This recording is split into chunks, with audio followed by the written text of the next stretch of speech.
In 2015, the Uganda Cooperative Savings and Credit Union, the umbrella body of all SACCOs across the country, petitioned the government challenging the 30% tax on their annual surplus. In 2016, Parliament waived off the tax for 10 years, a resolution that came into play from 1st of July 2017. However, these claim they are under cover plans to reintroduce yet another tax against them before their holiday expires. But we continue to have fears that perhaps this tax is going to be reintroduced in a different way. I know we are aware that there are some proposals which have been floated that maybe smaller tax SACCOs could pay a smaller tax and big SACCOs will pay big tax. That the smaller SACCOs which have a capital share of 100 million pay 5%. And any SACCO above that share capital of 100 million pays 15%. Surely this will be a disgrace to SACCOs because you cannot impose such a tax on the people's money. The waiver was for 2027 and we have not crossed to 2027. So why would now the same government that waived off that tax reintroduce it, however much they are saying that they are going to reduce taxes?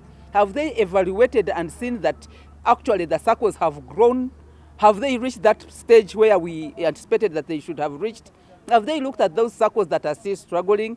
And by that, when you are talking of SACCOs that are still struggling, it means that even the people at the grassroots are still struggling. Government had exempted SACCOs from this tax as a way of recapitalizing, but also allowing them to build their own capital base to save them from external borrowing.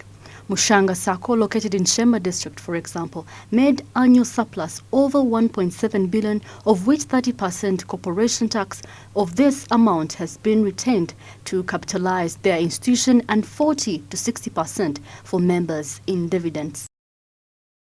The intention of retaining 30% in the form of corporation tax and 40% in the form of non-cash dividends is to build our capital base, because we have realized that the money that is borrowed by our members is much higher than our working capital. But while majority SACCOs in the country are benefiting from this tax waiver, there is fear that once the government reintroduces taxes, the majority of them will collapse.